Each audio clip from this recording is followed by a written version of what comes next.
Mesdames et messieurs, bonsoir, bienvenue à cette nouvelle séance de l'Unipop Histoire. Ravi de vous retrouver aussi nombreux, particulièrement à Pessac, puisque ce soir il y a exceptionnellement 3 salles complètes. Alors ce soir c'est cinéma et histoire. Vous allez voir l'avant-première donc, du film Deux procureurs. Pour parler, réfléchir, discuter avec vous de ce film, nous avons le plaisir d'accueillir un habitué, bien sûr, de l'Unipop, du Festival du film d'histoire. J'ai nommé Nicolas Werth. Merci. Nicolas, c'est non seulement un habitué, mais un ami de Pessac. Vous le connaissez très bien, il est venu tous les ans, même certaines années, 2 fois dans la même année. Vous savez qu'il est un grand spécialiste de l'histoire de l'URSS, qu'il est aussi président de l'ONG Mémorial International, prix Nobel de la paix, il y a quelques années, il y a 2022. Voilà, ce qui n'est pas rien, c'est une charge à l'échelle internationale, même mondiale. Et Nicolas a notamment travaillé en particulier sur la Grande Terreur, qui est le contexte historique du film que vous allez voir. Je vais citer ces 2 ouvrages en particulier, il y en a bien d'autres, mais L'ivrogne à la marchande de fleurs, autopsie d'un meurtre de masse, et La terreur et le désarroi, Staline et son système, chez Perrin en 2007, le précédent était chez Talandier en 2009. Je pourrais citer bien d'autres livres, mais ces 2-là sont particulièrement liés au sujet de ce soir. Alors, je vais inviter à me rejoindre Joël Chaperon. Alors, Joël Chaperon, il est déjà venu à l'Unipop, il me le rappelait tout à l'heure, il y a 9 ans, pour nous parler du cinéma roumain. C'est un spécialiste du cinéma d'Europe centrale, d'Europe de l'Est, de la Russie, de l'Ukraine. Il accompagne Sergueï Loznitsa pour la tournée de Sergueï Loznitsa pour son film Deux procureurs, parce qu'il est évidemment aussi traducteur. Voilà, donc il va nous aider à comprendre. Et puis enfin, j'ai vraiment le grand plaisir et l'honneur d'accueillir Sergueï Loznitsa.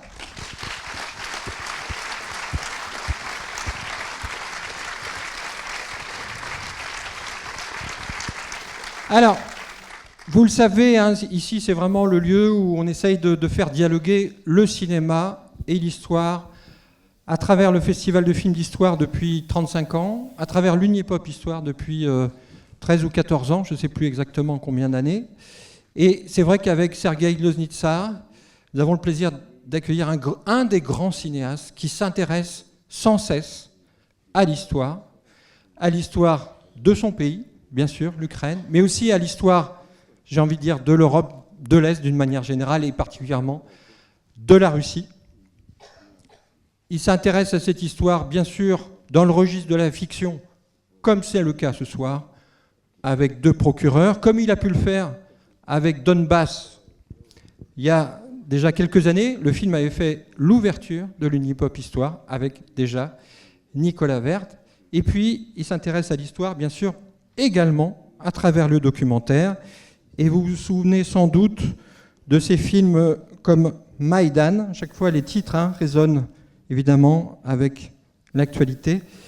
Et Baby Yar. Vous l'avez compris, on parle à la fois de l'histoire contemporaine, voire de l'actualité la plus brûlante, la plus tragique, mais aussi de l'histoire plus ancienne. Et là, ce sera le cas ce soir. Donc, bienvenue Sergueï Loznitsa. On est vraiment ravis de vous accueillir.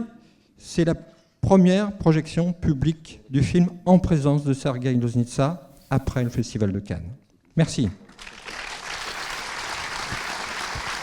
En France, bien sûr.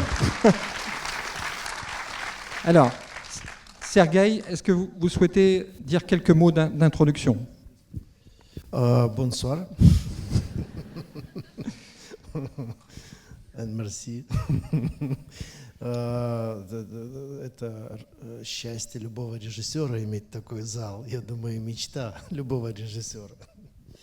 C'est un vrai bonheur, pour ne pas dire un rêve de chaque metteur en scène que d'avoir une salle aussi pleine. Огромное спасибо за приглашение, за возможность участия в таком показе. Merci pour cette invitation et de me faire participer effectivement à cette projection. На мой взгляд, это очень важная картина. Я бы сформулировал очень коротко, о чем она. Pour moi, c'est un film extrêmement important et je peux vous dire en quelques mots de quoi il retourne. Это исторический фильм о современных проблемах. C'est un film historique sur les problèmes contemporains. К сожалению. Malheureusement.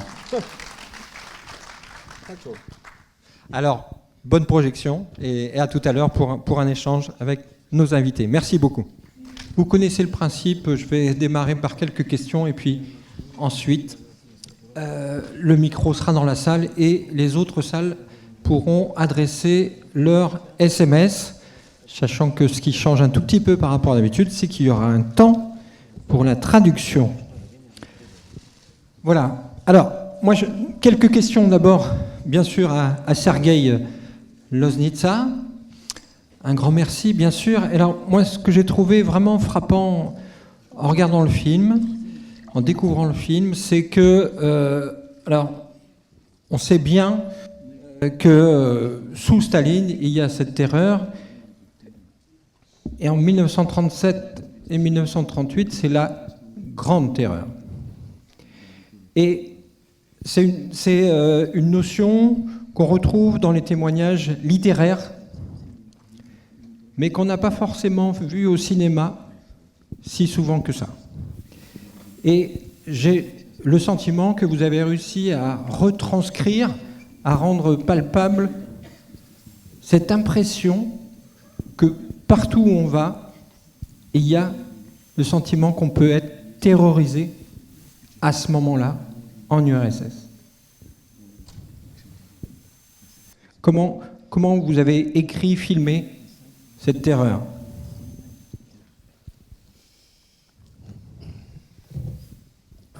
Дело в том, что книга, например, которая описывала этот террор «Россия в концлагере» Ивана Солоневича, была издана в 1936 году и переведена на французский тоже. Нет? Окей. Только в Белграде была издана. Это первая. Нет, была переведена. Была переведена. Но это первая книга, которую никто не прочитал. Читать начали после Солженицына. En fait, il y avait eu un livre déjà qui décrivait justement ce qui se passait dans la Russie, cette terreur d'Ivan Solonievitch en 1936 qui avait été traduit en français, non oui, d'abord à Belgrade. Mais ce livre, en fait, personne ne l'avait lu. Les gens ont commencé à lire ça qu'une fois que Solzhenitsyn avait déjà été publié. Кстати, из этой книги, эта книга навеяла, один эпизод этой книги навеял мне этот эпизод предпоследний в поезде. Иван Солоневич описывает, как они ехали в поезде, чтобы перейти границу в Петрозаводске. И весь вагон был сотрудники НКВД, которые ехали с ними, чтобы их арестовать в Петрозаводске.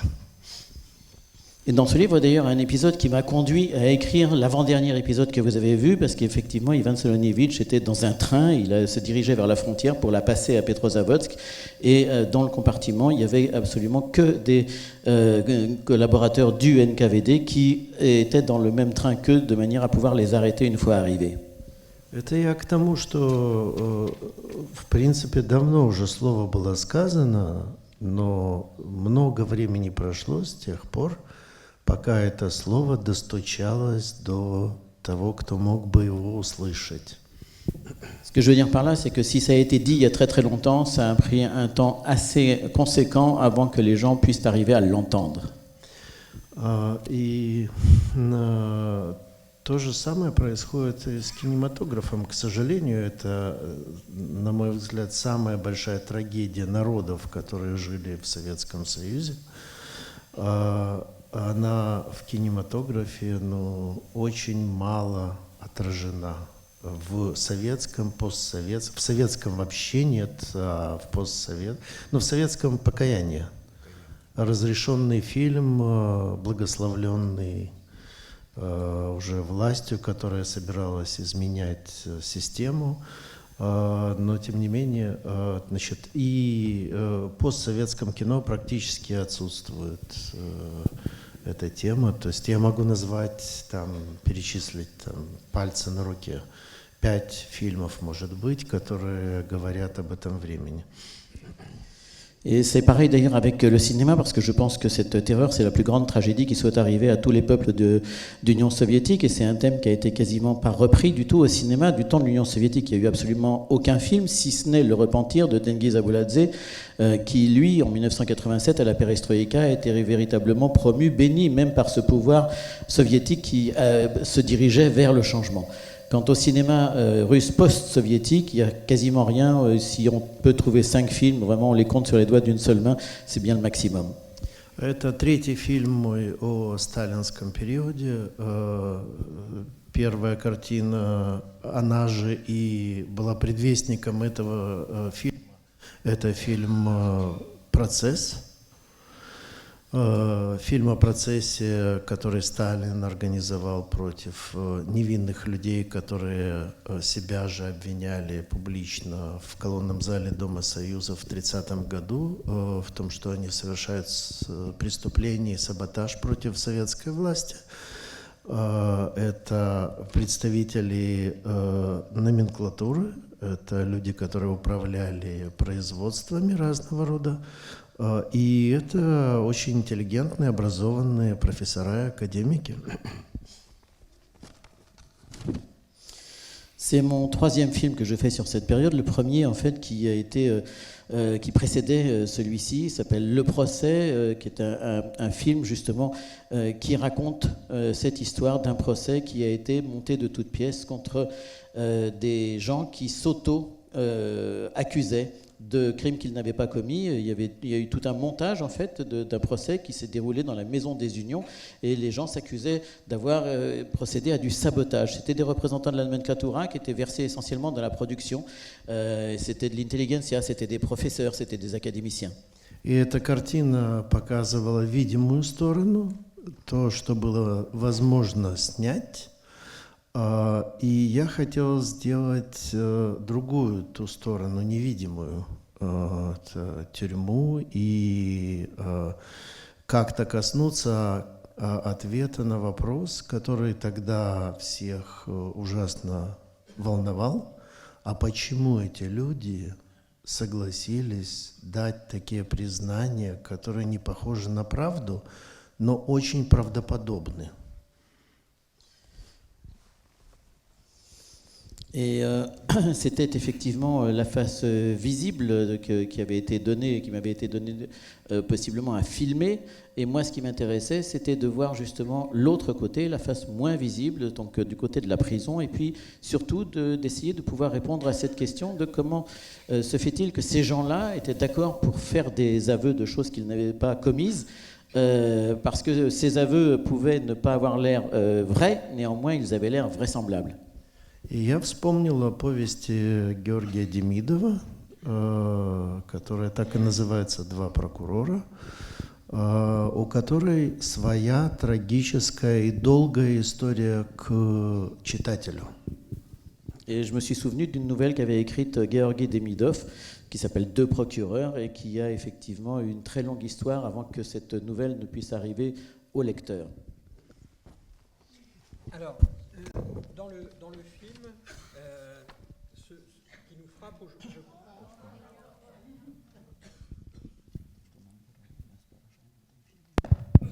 Ça va mieux marcher. Dans le film, ce qui nous frappe aujourd'hui, c'est l'apparente naïveté du procureur, qui est le personnage principal. C'est-à-dire que peut-être, et ça donne au récit des allures de fable en quelque sorte. Mais c'est peut-être bien que vous nous rappeliez, et peut-être Nicolas pourra confirmer, que le procureur fait partie de tous ces gens qui étaient convaincus sincèrement de l'idéal communiste, avec un souci de justice, d'égalité, et qui croyaient que cela pouvait advenir réellement malgré le contexte dans lequel il se trouvait. Я сделаю комментарий к этому взгляду. Дело в том, что мы смотрим из нашего времени и нашего знания, и не можем себе представить, как люди, которые жили тогда, смотрели бы эту картину, например, если это было бы возможно, или смотрели на жизнь. Мы не можем этого представить, потому что они тогда не знали, в каком обществе и во что превращается это общество становления, тогда это оно становилось, эта система репрессий становилась, и очень многие не очень-то dогадывались, где они находились. Et je vais ajouter un petit commentaire, en fait, c'est qu'on voit ça avec notre œil d'aujourd'hui, avec les connaissances qu'on a acquises. Ce qu'on n'arrivera jamais à savoir, c'est comment les gens de l'époque auraient reçu un tel film, comment les gens de l'époque, justement, voyaient leur vie. C'est absolument pas possible aujourd'hui de se mettre à leur place, parce qu'ils n'avaient absolument aucune idée, ces gens-là, de comment était en train de se mettre en place tout ce système. Большинство людей, которых арестовывали в то время, были уверены в том, что это ошибка. Они-то знают, что они не преступники, и, конечно, разберутся. Et la plupart des gens qui étaient arrêtés à l'époque étaient absolument convaincus que, bien évidemment, c'était dû à une erreur et qu'ils allaient être lavés de tout soupçon. Они не могли даже себе представить, что система преступна. Не все. Но очень редко кто догадывался, что сама система организована таким образом преступна. Et bien évidemment, quasiment personne ne pouvait arriver à deviner que ce système qui était en train d'être mis en place était un système criminel. А теперь я возвращаю этот вопрос, а не живем ли мы сейчас в ситуации, когда мы не догадываемся, что наше поведение наивно с точки зрения того, кто будет жить лет через 50? Et maintenant, je retourne la question en fait envers nous-mêmes, c'est-à-dire est-ce qu'aujourd'hui, est-ce que nous ne sommes pas naïfs vis-à-vis de ce qui est en train de se passer autour de nous? Est-ce qu'on n'aura pas l'air naïf dans une cinquantaine d'années pour les gens qui verront ce qui se passe aujourd'hui? Bonne question. Ça vaut pour beaucoup de conflits, pas seulement sur la Russie et l'Ukraine, au passage. Alors, en fait, on va y venir avec Nicolas, dans juste la question suivante. Mais Nicolas a titré son livre « Autopsie d'un massacre ». Il s'agit bien d'un immense massacre avec des centaines de milliers de gens exécutés de manière totalement arbitraire, etc.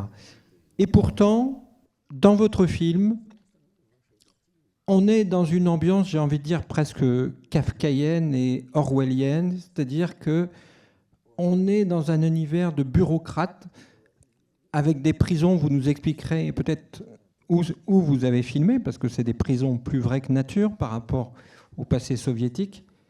Voilà. Est-ce que vous pouvez nous expliquer un petit peu le poids de la bureaucratie, cette espèce de fonctionnement totalement, une espèce de machine qui empêche de faire quoi que ce soit, en fait?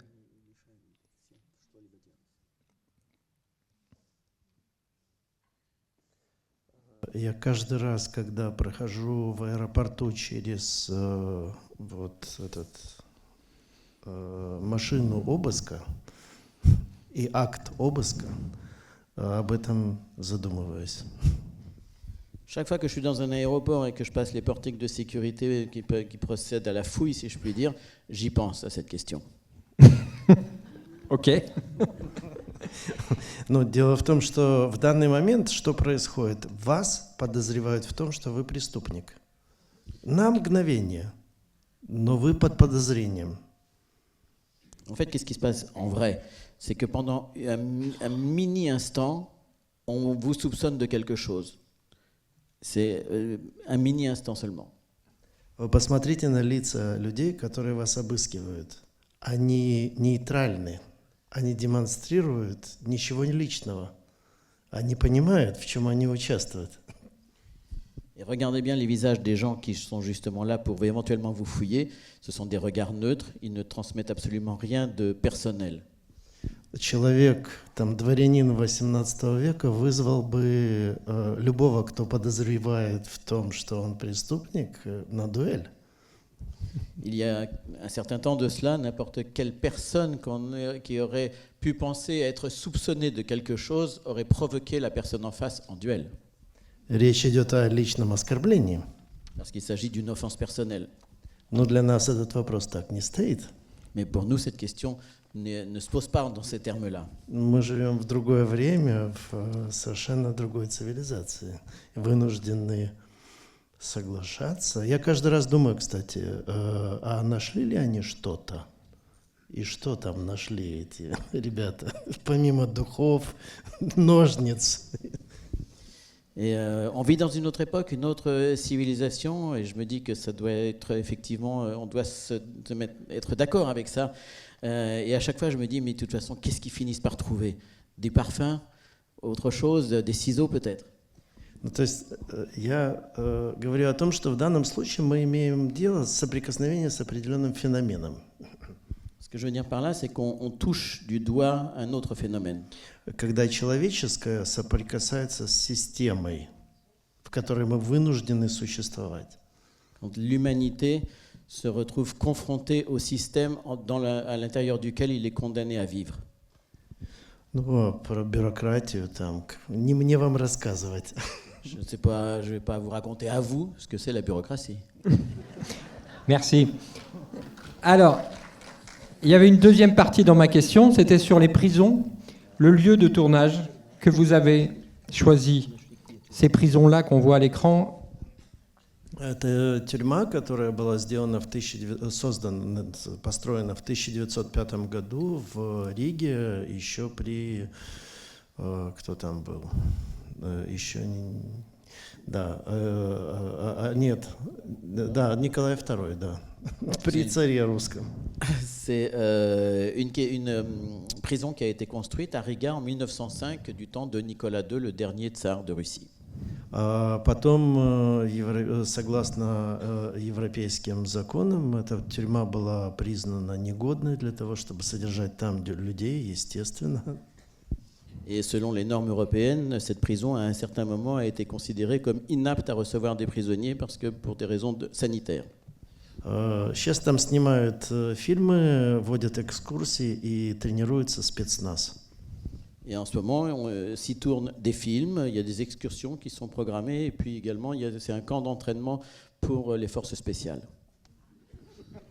Alors, question pour Nicolas Werth. Donc peut-être, Nicolas Werth, est-ce que vous pouvez, peut-être de manière synthétique, nous expliquer ce que fut la Grande Terreur, dans un premier temps, quand même pour contextualiser ce qu'on vient de voir, et nous donner votre sentiment sur le film en tant qu'historien. Oui.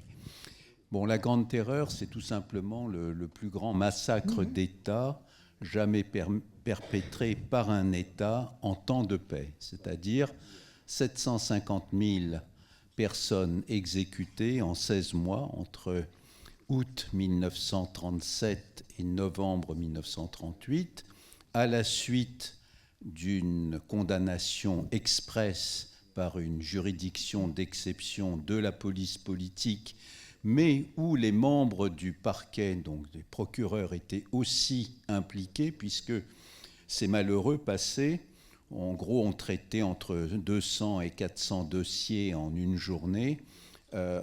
Il y avait ce qu'on appelait les dvojki et les trojki. Les dvojki, c'est-à-dire une juridiction d'exception de 2 personnes composée d'un haut responsable du NKVD et d'un membre du parti, ou bien 3 personnes, membres du parti, enfin responsables du parti, responsables du NKVD et membres du parquet.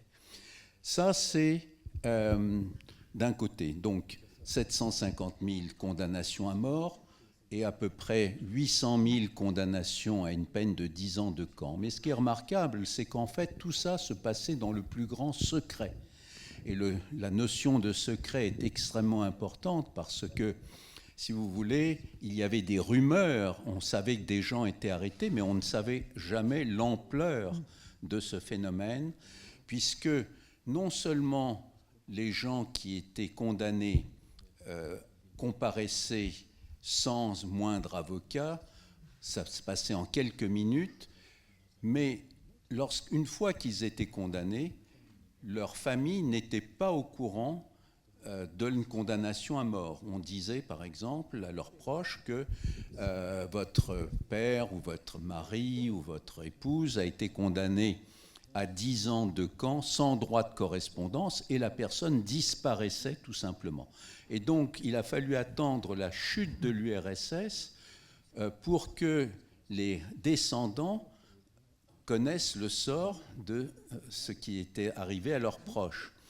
Pendant la période khrouchtchevienne, on a soulevé un tout petit peu le voile sur cette répression de masse, mais il faut bien comprendre que dans le discours secret de Khrouchtchev au 20e congrès du parti en février 1956, seulement une petite partie de la réalité a été dite. Près du micro. Une petite partie de la réalité, c'est-à-dire qu'on a parlé des répressions menées contre les cadres du parti, les cadres de l'économie, des gens comme le procureur qui est en question, car la Grande Terreur avait deux faces. Une face publique, ce sont les grands procès de Moscou, août 1937, février 36, février 37 et mars 1938, où les hauts responsables du parti de la génération Lénine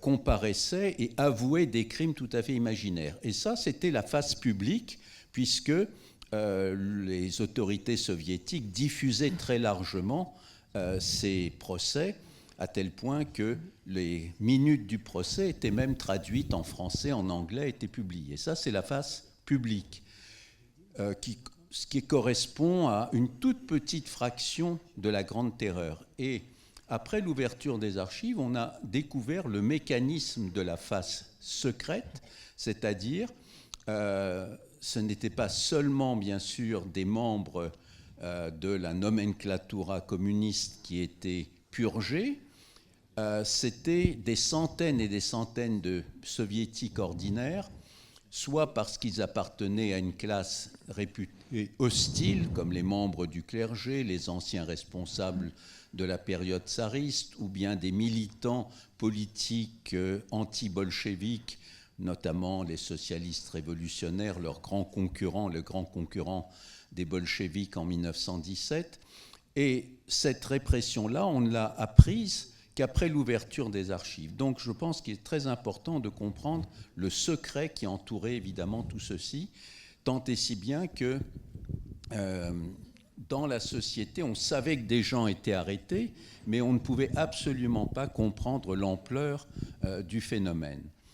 Et dans le film, ce qui est montré, c'est la partie, si l'on peut dire, purge des responsables, des hauts responsables, et même des responsables de rang moyen, qui sont purgés, qui sont donc éliminés, parce que Staline voulait, disons, renouveler tout un appareil qui serait plus fidèle. Alors ce qui est un peu inhabituel dans le film et dans cette histoire donc, de Georgi Demidov, les deux procureurs, c'est que le héros du film est plutôt un jeune. Or, ce sont ces jeunes staliniens, eux, ils étaient plutôt ceux qui étaient, disons, épargnés, parce qu'au fond, on éliminait l'ancienne génération, la génération qui avait connu Lénine, etc., tandis que les jeunes étaient plutôt épargnés. Et donc, voilà, très rapidement. Alors, juste deux choses. Pardon, oui. Sergueï. Au début du film, il est bien dit entre un des gardiens et un autre que l'une des personnes qui est emprisonnée, il pensait que c'était juste un gardien qui avait du bois, un marchand de bois, quelque chose comme ça. Je cite de mémoire. Donc, autrement dit, c'est une des victimes ordinaires que tu évoques, qui est citée au tout début du film. C'est-à-dire Absolument. Que la Grande Terreur pouvait toucher, je crois que c'est important de le dire, parce que c'est ce qui fait le nombre, en fait, pouvait toucher N'importe qui. N'importe qui, voilà. Et donc, dans mon livre « L'ivrogne et la marchande de fleurs », je donne 2 exemples, parmi des milliers et des milliers d'autres. Un cheminot qui, après avoir un peu bu dans un buffet de gare, lance son verre, le verre atterrit sur un portrait de Staline dans la buvette de la gare, et il est accusé de commettre un acte terroriste. Alors, toute la machine s'emballe. Et pourquoi est-ce qu'on l'arrête très rapidement? Il faut bien comprendre que chaque organisation du GPU, du NKVD, chaque organisation locale de la police politique avait des quotas d'arrestation. Il fallait qu'ils arrêtent un certain nombre de personnes. S'ils ne les arrêtaient pas, ils étaient eux-mêmes purgés. Et donc, il y a une sorte de dynamique... D'escalade, en fait. D'escalade qui se fait. Un exemple, au départ, on devait condamner à mort environ 70 000 personnes. Ce sont des plans qui ont été distribués région par région par Staline et le chef de la police politique, Nikolaï Yezhov. Mais à la fin de l'opération, ce sont 750 000 personnes qui ont été arrêtés, condamnés à mort, parce que chaque responsable régional du NKVD et le procureur de région savaient qu'il fallait en faire toujours un peu plus. Et donc, il y a cet extraordinaire échange de télégrammes entre Staline et Yezhov et les responsables régionaux du parti et du NKVD qui demandaient des quotas supplémentaires. Évidemment, Staline et Yezhov étaient que trop contents d'accepter ces quotas. Et donc, voilà, une sorte d'emballement de la répression. Alors, votre sentiment par rapport au film, peut-être, d'une manière générale, en tant qu'historien, même si vous avez déjà donné un commentaire sur le... Moi, ce qui m'a frappé, parce que j'ai aussi traduit ces nouvelles de Demidov, je signale d'ailleurs que 3 volumes sont sortis aux éditions des Sirtes, et c'est un écrivain majeur du Goulag, à côté de Chalamov ou de Solzhenitsyn, qui est en train d'être découvert. Et je pense que le grand mérite de Sergueï Loznitsa est d'avoir aussi trouvé ce texte extraordinaire de cet écrivain. Qui est une nouvelle, hein ? Une nouvelle, voilà, une nouvelle d'une 50aine de pages. Et donc, moi, ce qui m'a frappé, c'est évidemment la justesse à la fois du témoignage, enfin, de la nouvelle de Demidov et de la manière dont Sergueï Loznitsa, tout en rajoutant un certain nombre de choses, c'est sa liberté évidemment de réalisateur, a suivi quand même très fidèlement, à mon avis, la nouvelle de Demidov.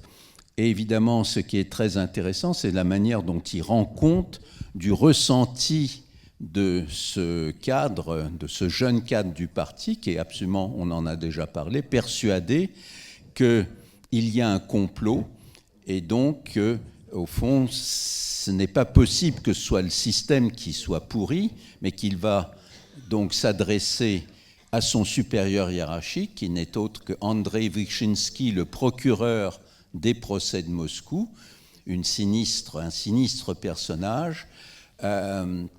Et donc, il va penser, comme beaucoup d'ailleurs de responsables et de cadres du parti arrêtés, qui sont absolument persuadés qu'il s'agit d'une erreur. Il y a ce grand roman de Yevgenia Ginsburg, Le Vertige, paru dans les années 60 et qui a été, je pense, très largement, qui est connu très largement et qui montre justement que parmi les cadres du parti, ils ne pouvaient imaginer qu'il y avait ce système qui les emmenait en prison, et donc il s'agissait forcément d'une erreur. Et d'ailleurs, cette idée d'écrire des lettres est quelque chose de très important. Ce qu'on voit au début du film. On a retrouvé des milliers et des milliers de lettres de prisonniers qui écrivaient À Staline. À Staline, et pas seulement d'ailleurs de prisonniers. Tout le monde écrivait à Staline pour se plaindre. Les kolkhosiens qui n'avaient plus rien à manger écrivaient à Staline pour dire, voilà, quelque part, il y a eu un complot, et si on meurt de faim, c'est évidemment pas à cause du système, mais parce que des saboteurs se sont infiltrés dans les kolkhozes. Et donc, cette rhétorique du système de Staline, du système stalinien, à savoir que s'il y a des difficultés dans le socialisme, c'est parce qu'il y a des ennemis qui sabotent le socialisme. Le socialisme ne peut pas mener à la terreur, à la répression, à la famine, comme il y a eu cette terrible famine au début des années 30. C'est forcément la faute de saboteurs infiltrés à l'intérieur du système. Alors, une dernière question avant de passer le micro à la salle et de recevoir des SMS. Nicolas Werth, vous citiez un personnage très important, et la question est pour Sergueï Loznitsa. Donc il y a ce personnage, l'autre procureur, Vyshinsky. Est-ce que vous pouvez nous dire comment vous avez... parce que finalement, c'est le personnage du film qui est historique, hein, qui a réellement existé. Comment vous avez préparé l'incarnation de ce personnage, donc ce procureur qui était destructeur, en fait, hein, qui a été justement l'incarnation de la terreur, en quelque sorte?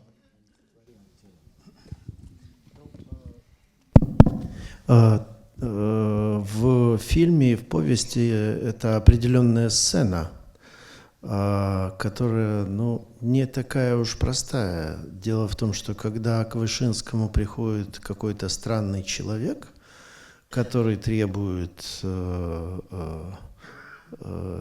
встречи, и у него есть какие-то особо важные сведения, и довольно настойчиво, есть у Вышинского повод волноваться, не проверяют ли его самого.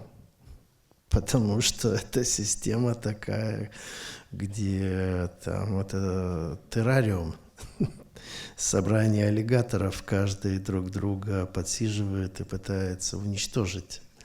И это его первая задача. То есть это, в общем, не так, чтобы он смотрел на этого молодого человека свысока. Первые минуты он пытается понять вообще, а что это такое, кого к нему подослали. Они все боятся друг друга. Que ce soit dans le film ou que ce soit dans la nouvelle, effectivement, cette scène avec Wyshinsky est une scène particulière et pas simple. En fait, à chaque fois que Wyshinsky recevait quelqu'un qu'il ne s'attendait pas à recevoir, qui était quelqu'un qui pouvait être une personne relativement étrange, qui insistait pour le voir, qui était censé lui apporter des renseignements, Wyshinsky lui-même avait peur qu'en fait on vienne le tester lui. Vous savez, c'est comme un terrarium. Vous savez, cet endroit où les alligators se bouffent entre eux. Et bien là, sa première tâche à lui, c'est d'essayer de savoir si on ne vient pas le tester lui. Ce qui fait qu'au tout départ, il n'est pas condescendant. Au tout départ, il essaie de comprendre qui est cette personne en face de lui. Et la peur est générale, y compris chez Wyshinsky. То есть Вышинскому есть о чем беспокоиться, а актеру есть что играть. Et comme Wyshinsky, lui, est très inquiet, ça permet à l'acteur de jouer, vraiment.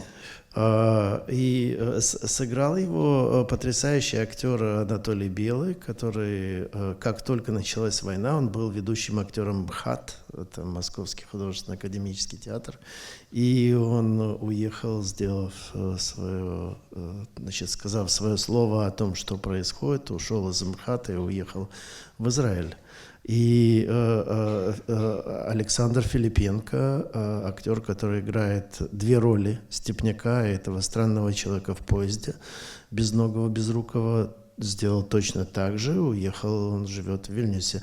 И Александр Кузнецов, который играет главную роль, точно так же он уехал, объявив о своем отношении к агрессии России в Украине. Et l'acteur qui joue Wyshinsky, c'est un très grand acteur russe, Anatoly Biely, qui, dès que la guerre a été déclenchée, a dit ce qu'il en pensait. C'était un acteur très connu, notamment dans le milieu du théâtre, parce qu'il venait du théâtre MKHAT de Moscou. Il est parti, il a quitté le pays et aujourd'hui il habite en Israël. Il y a également Alexandre Filipenko. Alexandre Filipenko joue lui 2 rôles dans le film.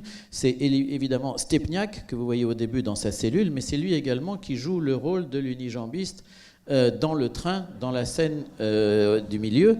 Et lui aussi, immense acteur russe qui a aussi dit ce qu'il pensait de la guerre et qui aujourd'hui habite à Vilnius.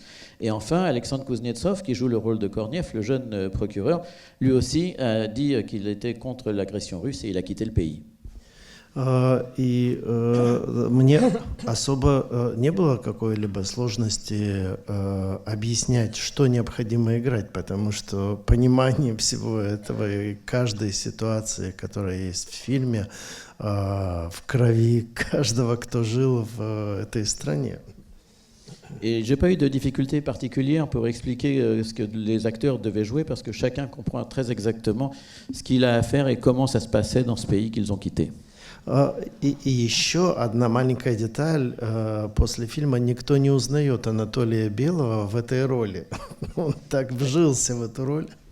Et un petit détail encore, c'est que personne ne reconnaît Anatoly Bialy pardon, dans le rôle de Wyszyński. Il s'est complètement fondu dans le personnage. Но вы знаете, как Вышинский закончил? Vous savez comment a terminé sa vie Wyszyński? Он был представителем Советского Союза в United Nations, в ООН. Il a fini sa vie comme représentant officiel de l'Union soviétique à l'ONU. В 1954 году, да-да, Si. в 1954 году, когда Сталин умер, Берию посадили, Вышинского пригласили обратно приехать в Советский Союз. En 1953, quand Staline est mort et Beria a été lui aussi liquidé, on a demandé à Wyszyński de rentrer en URSS à ce moment-là.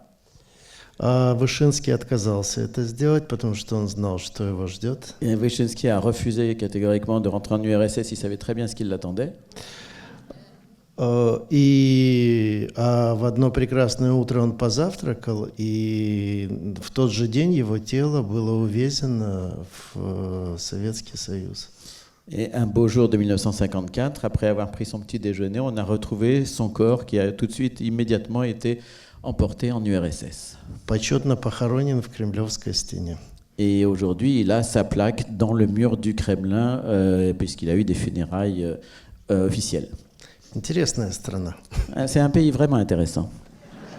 Et je rajouterai juste un mot à propos de Wyszyński, puisque Sergei Loznitsa a parlé de la fin, mais je parlerai du début.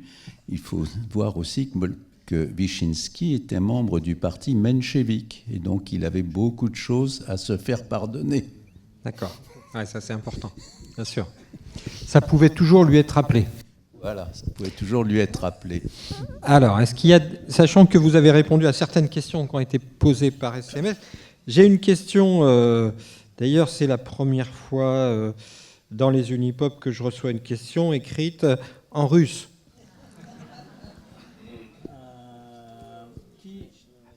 Qui sont les femmes au début du film quand le jeune procureur arrive juste devant la prison?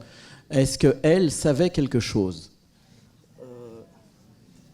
Это женщины, которые пришли передать какую-то передачу в надежде на то, что можно что-то передать своим арестованным родственникам. Ce sont des femmes qui viennent apporter des colis dans l'espoir que ces colis seront transmis aux membres de la famille dont elles savent qu'ils sont emprisonnés ici. Они точно так же приходили с такой же надеждой, как и те, кто там сидел, что разберутся и отпустят. Parce qu'elles-mêmes étaient convaincues de la même chose que leurs époux ou leurs frères qui étaient à l'intérieur. Bien évidemment, elles étaient convaincues qu'il y avait forcément une erreur si leurs parents étaient là. В другой повести Георгия Демидова, которая называется «Оранжевый абажур», как раз описана судьба жены арестованного, которую окружать начинает молчание.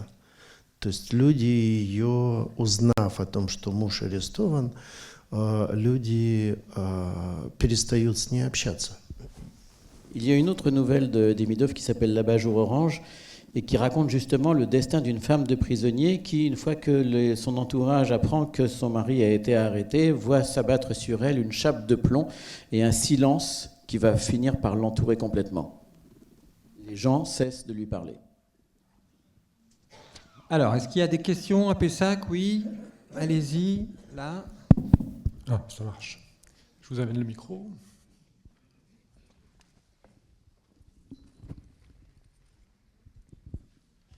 Bonsoir, je vous remercie pour ce très beau film. J'ai une question, enfin, que je ne comprends pas, c'est cette volonté d'avoir des aveux alors que la majorité des procès étaient secrets. Ce n'est pas ce qui s'est passé sous le nazisme ou sous le fascisme italien.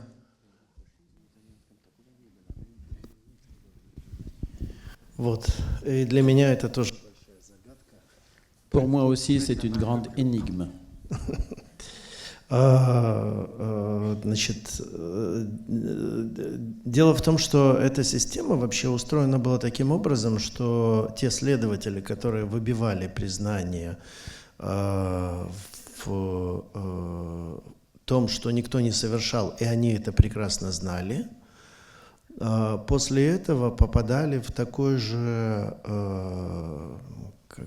круговорот. То есть их также сажали, и эту раз в 4 года примерно эту всю этих следователей, значит, сотрудников НКВД меняли. То есть их уничтожали точно так же, они попадали в такой же круговорот. Сталин менял руководителей НКВД с начала года, потом Ежов, и потом Берия остался. Но 3 раза была смена. Effectivement, en fait, le système était ainsi fait que de toute façon, les enquêteurs étaient là pour extorquer des aveux. Eux-mêmes comprenaient très bien que c'était des faux aveux, que les gens n'avaient rien à se reprocher. Et ensuite, ces enquêteurs étaient eux-mêmes rattrapés par le système, puisque généralement, tous les 4 ans, les enquêteurs étaient renouvelés. Et ces enquêteurs qui avaient au départ fait les premières enquêtes finissaient par tomber eux aussi dans un trou noir. Il faut se rappeler que Staline avait déjà remplacé aussi les chefs de ces enquêteurs, les chefs du NKVD. Au début, c'était Yagoda. Après, il a été remplacé par Yezhov, jusqu'à ce qu'on ait Beria, qui lui n'a pas été remplacé. Mais il y a quand même 3 personnes qui se sont succédées à ce poste. Есть другой феномен – вера в подлинность документа. Стоит подпись, это значит, что дело проведено правильно, и тот, кто дал показания, с этим согласился, и к следователю нет никаких претензий. Et puis il y a une autre chose également, c'est que l'authenticité fait foi. Ce qui signifie qu'à partir du moment où les aveux ont été signés, ça veut dire que l'enquête a été bien menée, ça veut dire surtout que l'enquêteur a bien fait son travail et qu'il a suivi le règlement. Но, безусловно, в этом есть определенная доля патологии. Mais évidemment, il y a une part de pathologie là-dedans.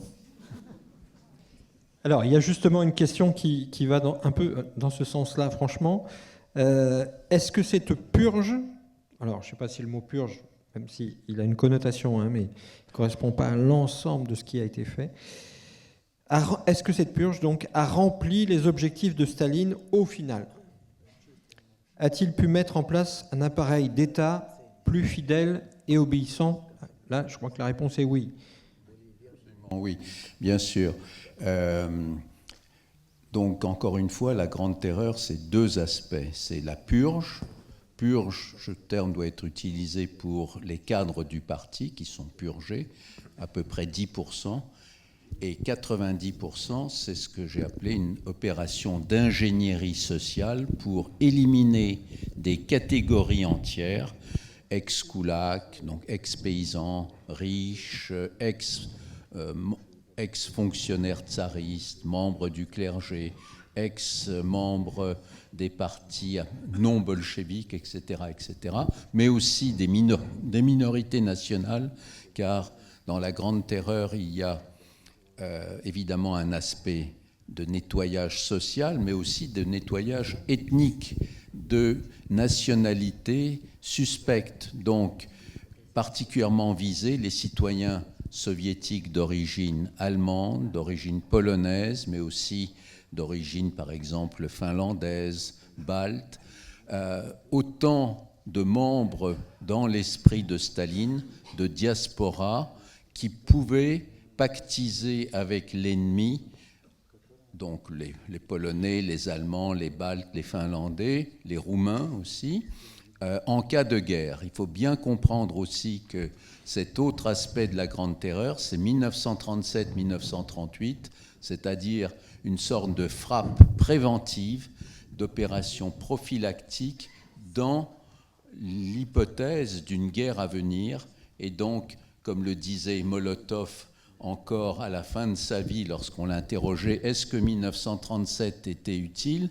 Molotov, qui était le numéro 2 du régime, il disait bien sûr, grâce à 1937, on n'a pas eu de 5e colonne d'espions, de diversionnistes au moment de la guerre. Donc la Grande Terreur était nécessaire pour, si vous voulez, pour empêcher toute trahison. Oui. Dans des proportions délirantes en quelque sorte, totalement évidemment délirantes.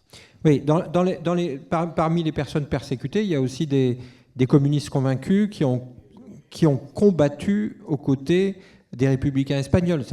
Absolument. Hein? Oui, donc parmi les gens purgés, bien sûr, tout l'appareil, tous les membres du Comintern, c'est-à-dire l'internationale communiste qui était à Moscou, tous les chefs des partis communistes polonais, allemands, finlandais, etc., etc. Alors, vous voulez ajouter quelque chose, Sergei? Я бы хотел добавить, что результат этого террора, он и ощущается сейчас.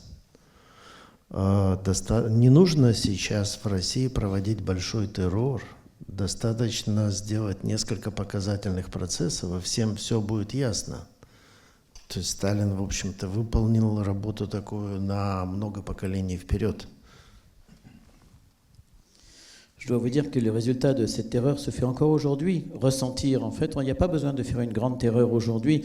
Il suffit de faire quelques petites choses comme ça, démonstratives, de manière à ce que les gens comprennent clairement ce qui peut arriver. Ce que je veux dire par là, c'est que la grande terreur de Staline a traversé beaucoup de générations. Этот террор повлиял на Вторую мировую войну. Дело в том, что на стороне Третьего Рейха и Германии воевал 1 200 000 бывших выходцев из Советского Союза, граждан Советского Союза и так далее. 1 200 000 – это невероятная цифра. Et cette grande terreur a également eu une influence sur la Deuxième Guerre mondiale, puisqu'il y a 1,2 million d'ex-soviétiques qui se sont rangés du côté du Troisième Reich. Это ответ на террор. Ça a été pour eux une réponse à la grande terreur. Ответ на террор – это сдача в плен в начале войны. Parce que pour répondre à la grande terreur, certains se sont rendus eux-mêmes prisonniers. И, соответственно, потом колоссальные жертвы. D'où l'innombrable quantité de victimes. То есть за всю первую, 3 года Второй мировой войны сдалось 5 миллионов человек в плен. Это практически вся армия. Dans les 3 premières années de la guerre, il y a 5 millions de Russes qui se sont rendus aux Allemands d'eux-mêmes, c'est-à-dire quasiment l'équivalent d'une armée entière. И 3 миллиона – это 41 год. Et il y a 3 millions rien que dans l'année 41. Да. Alors, dans le même sens, en introduction à la projection, Sergei Loznitsa, vous évoquiez le fait que c'était un film d'histoire qui résonnait bien sûr avec l'actualité. C'était un film d'aujourd'hui. Est-ce que maintenant que les gens ont vu le film, vous pouvez développer? Même si on comprend. А дело в том, что все эти принципы, которые легли в основу или были выработаны Сталиным и его соратниками при создании этого репрессивного, террористического, авторитарного, корпоративного государства, они же ведь никуда не делись, они до сих пор используются, и это государство, оно на какой-то момент, на какое-то время прикинулось демократическим, сделало вид, что оно демократическим, но осталось таким же репрессивным. И, в общем, если мы говорим о Российской Федерации, то это система, которая наследует сталинской системе практически во всем.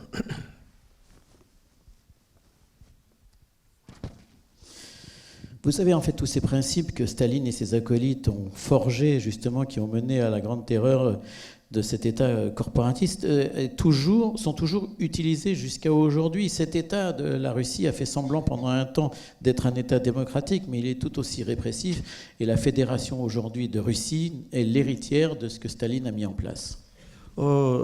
Есть даже буквальные параллели с сюжетом этого фильма. В январе этого года были осуждены адвокаты Алексея Навального. Они посажены в тюрьму на 3-5 лет за то, что они выполняли свой профессиональный долг и за свою работу. Et il y a des parallèles jusqu'à aujourd'hui, puisque vous savez qu'en janvier de cette année, les avocats d'Alexei Navalny ont été mis en prison, certains pour 3 ans, d'autres pour 5 ans, et juste parce qu'ils avaient rempli leurs tâches, et ils avaient juste fait leur travail.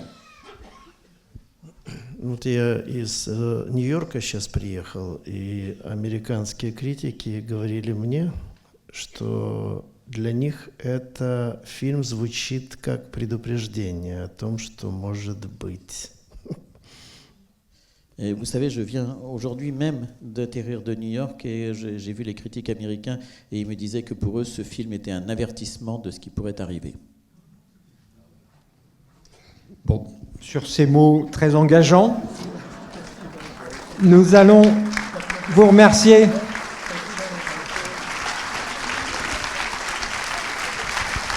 Voilà. Merci beaucoup à tous les trois. Un grand merci.